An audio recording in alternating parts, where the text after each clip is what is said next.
¿Qué tal? Cambiamos un poco el escenario para la segunda parte de estas charlas sobre asuntos no tan banales, pero que parecen banales. Estamos hablando de las ciudadanías, el concepto ampliado de ciudadanía. El, la charla anterior hablamos de ciudadano del universo, en la medida en que somos ciudadanos de la materia y la energía, ciudadanos de la naturaleza, ciudadanos de sí mismo y planteamos el comienzo de el cuarto tipo de ciudadanía dentro de este proceso de ampliación. Tenemos que decir que de alguna manera somos copartícipes y necesitamos de la riqueza que hay en la naturaleza, de la riqueza que hay en los demás. Somos ciudadanos de la riqueza, porque esa riqueza son insumos necesarios para vivir y para vivir sabroso como habíamos planteado. De alguna manera perversa, la riqueza, los bienes materiales, los bienes de la cultura, eh, todas las producciones humanas están muy mal distribuidas y ser ciudadano de la riqueza significa que yo tengo derecho como persona, como ciudadano, a disfrutar de esos productos, de esa belleza, de esas realizaciones del cerebro humano. Tengo derecho a participar, tengo derecho a estar y a vincularme. Seguramente no como el gran Gocetas, pero proporcionalmente sí tengo derecho a vivir como un ciudadano normal. Mi acceso a la riqueza, mi acceso al bienestar, pienso que podría ser más así, llamado no tanto la riqueza, que ese término ya de por sí implica acumulación, pero sí derecho al bienestar, ciudadano del bienestar. Y allí hay varios niveles. Entonces, seguramente hay unos con más, otros con menos, pero nadie debe tener más, mucho más de lo necesario y nadie debe estar por fuera de lo necesario, de lo básico. Ser ciudadano del bienestar, del acceso a la riqueza, significa estar incluido y significa eliminar esa brecha enorme que hay entre los grandes depredadores planetarios que corresponden al 1% de la población, ¿sí? Y la mayoría de la población humana que está en situaciones de indigencia o de pobreza absoluta o por debajo de cualquier índice de bienestar. Ese principio fundamental es un principio de justicia social, es justicia participativa, justicia distributiva, justicia de reconocimiento además. Es decir, si a alguien no se le atiende o no se le permite acceder a lo fundamental, significa que no es nadie, no existe. Y cuando las sociedades no atienden a las personas más vulnerables, en situación de mayor vulnerabilidad, es porque las invisibiliza y les decreta su inexistencia social.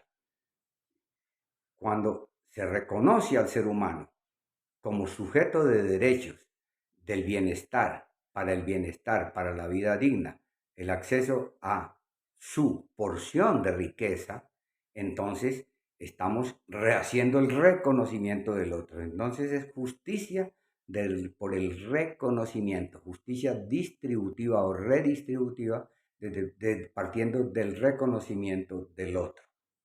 Muy bien, la siguiente ciudadanía, el siguiente concepto para ampliar el término de ciudadanía es ciudadano de la democracia. Ahí sí estamos en el terreno que tradicionalmente se concede y es que los ciudadanos son personas que tienen derecho a participar con voz y voto en las decisiones, en la elección de sus representantes, etcétera, etcétera. Es lo que estoy planteando, lo planteo fundamentalmente desde un texto que se llama el Manifiesto Proporcionalista. Ojo a eso. Manifiesto Proporcionalista de W. Gregory y en general de los académicos de cibernética social proporcionalista para el mundo. Ustedes lo pueden consultar por internet y les llega el texto gratuito, lo pueden ojear, lo pueden analizar. Ese quinto componente de ampliación de la ciudadanía es el relacionado con la posibilidad de participar directamente en las decisiones que nos competen colectivamente. Eso es posible hoy en día. La democracia representativa ha fracasado. Se ha convertido, sobre todo en países latinos, en nuestros países, se ha convertido en un asalto a los recursos de todos, al servicio de intereses grupales privados. La democracia representativa ha sufrido un retorcijón, un desvío perverso en cuanto a lo que significa o al deber mismo con el cual se planteó en las revoluciones democráticas de Occidente. Eh, la democracia directa es posible hoy en día. La democracia directa la permiten el desarrollo de los medios de comunicación, lo permite la conectividad a través de la red de redes en este momento, de tal manera que con una buena cobertura y un buen conocimiento previo, las personas todas podamos participar directamente en la toma de decisiones. Y esa es un propósito que debemos tratar de alcanzar colectivamente, que haya la mayor participación posible a través de utilizando toda la tecnología mediática de que disponemos. De esa manera no nos asaltan nuestros intereses, de esa manera eliminamos todos los focos de corruptela, toda esa desviación sucia, perversa, cochina que ha tenido la política en muchos países, incluidos los nuestros en América Latina, la mayoría. Bien, ese se llama el ciudadano de la democracia directa.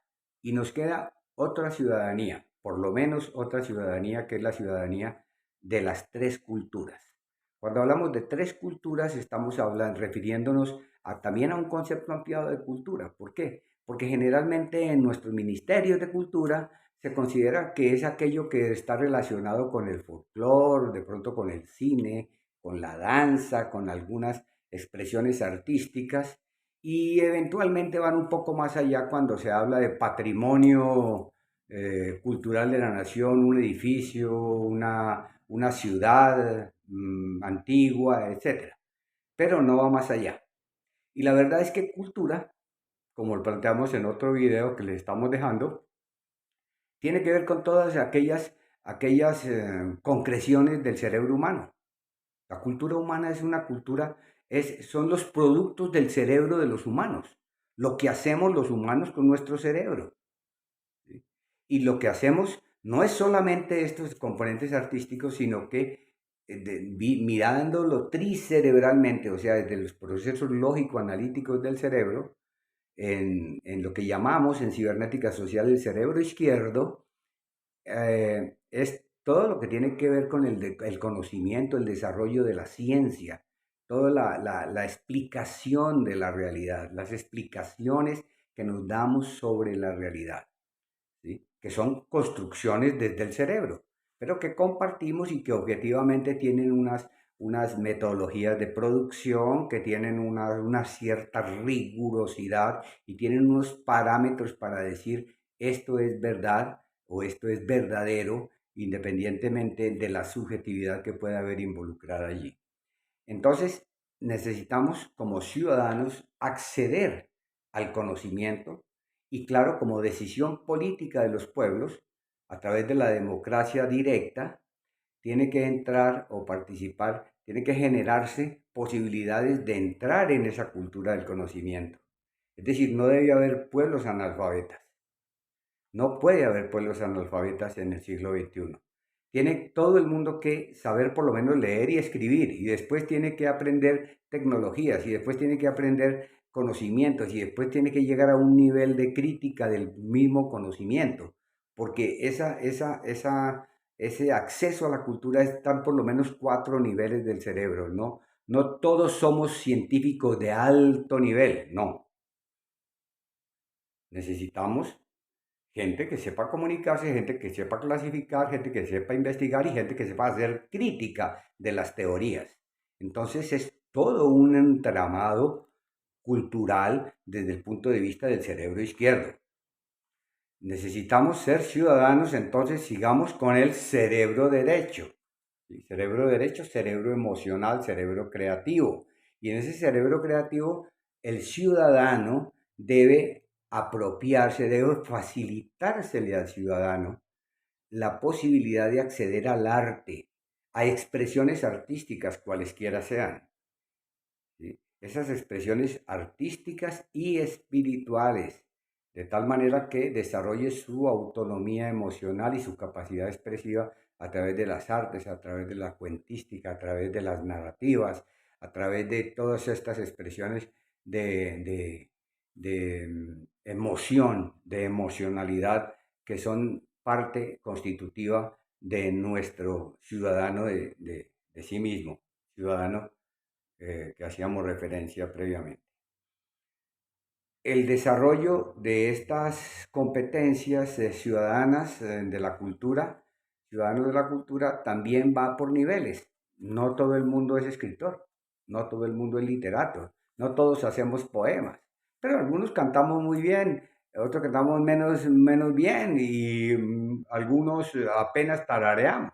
Entonces, estamos en distintos niveles, pero todos debemos tener la posibilidad de expresarnos como ciudadanos desde la cultura de las artes. Debemos aprender a celebrar, deben enseñarnos y nosotros aprender a celebrar y a festejar y a emocionarnos, ¿no es cierto?, en el mundo y sobre el mundo.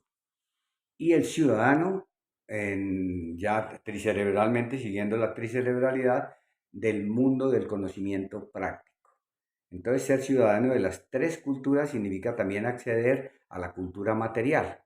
Yo debo saber de procesos materiales, debo saber trabajar en cualquier cosa, ser una oferta eh, para realizar cosas, debo saber de algo, debo conocer procesos de transformación material, etcétera, que me garanticen mi independencia económica, que pueda yo decir, respondo por mí mismo y respondo por aquellos que dependen de mí.